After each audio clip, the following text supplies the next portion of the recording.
Looking to take a step back in time without missing out on any 21st century comforts? That's what you'll find in St. Joseph, Missouri. Recently named the #1 top Western town by True West magazine, St. Joseph helped pave the way for the expansion and development of the Wild West.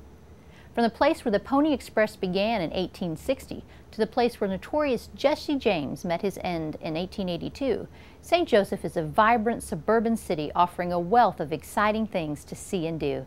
The Patey House was built in 1858 as a big hotel. The owners made sure that Russell Majors Waddell had their headquarters here in the Patey House. The horse and rider rode directly into the building. They put the mail across it. With a loud hurrah, they went tearing down the street. And they fired a cannon when the horse left so that the ferry boat operators would know to be on the Missouri side of the river when the horse got down there a few minutes later. Anyone who's interested in history or the background of how the United States developed, this is a good place to find out. We have an 1860 train of the type that brought the mail to St. Joseph. You can see where Jesse James was killed, and we have a whole streets of Old St. Joe. We have a merry-go-round that you can ride, and a Western art collection, and of course the Grand Ballroom. We recommend a minimum of 2 hours, and they might want to spend a half day or more, depending on how interested they are in the development of American West.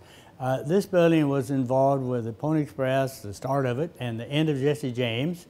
Then the Civil War, the Union Army took over the hotel, and for 80 years it was a shirt factory. It made military uniforms. So for about 100 years it was involved in the development of the American West. And now for the next 50 years we're putting back together the story of the role that the Patey House played in the development, and of course it's now listed by True West as one of the top 10 Western museums. Today, St. Joseph retains its links to the past while looking toward the future. The city is home to 13 distinctive museums and over 50 listings on the National Register of Historic Places, comprising more than 2,000 amazing properties. You'll also find great outdoor recreation throughout 48 parks, one-of-a-kind festivals, and an arts culture unlike any other.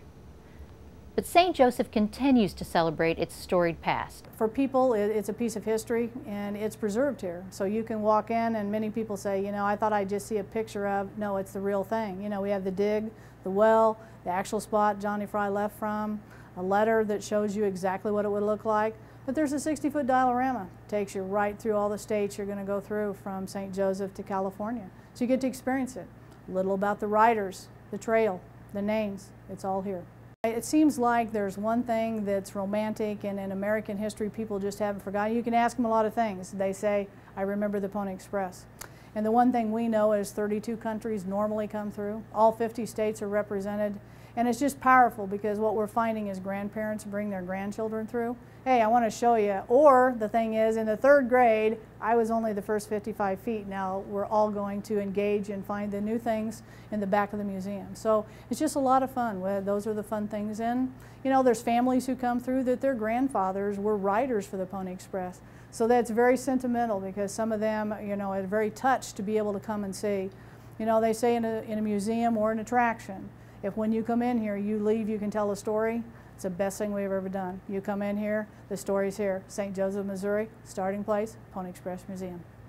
In addition to its storied past, St. Joseph will become the summer training camp home of the Kansas City Chiefs. A new facility is now under construction on the campus of Missouri Western State University, and the Chiefs look to begin training camp there in July of this year. I think it's a coup for the entire state that the Kansas City Chiefs have decided to bring their summer training camp back to the state of Missouri. It used to be in Liberty years ago, and it's been in River Falls for 10 or 15 years.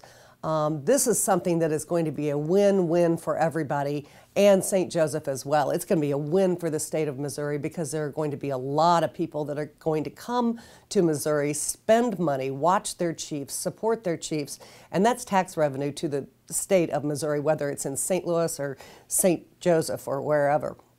It's going to be great for the Kansas City Chiefs as well. I truly believe that it is going to expand their fan base, and there will be even more people coming to the games because, you know, those folks out in Salina, Kansas that didn't have the money or the time to go all the way to River Falls, heck, they can pop over here for a day or two.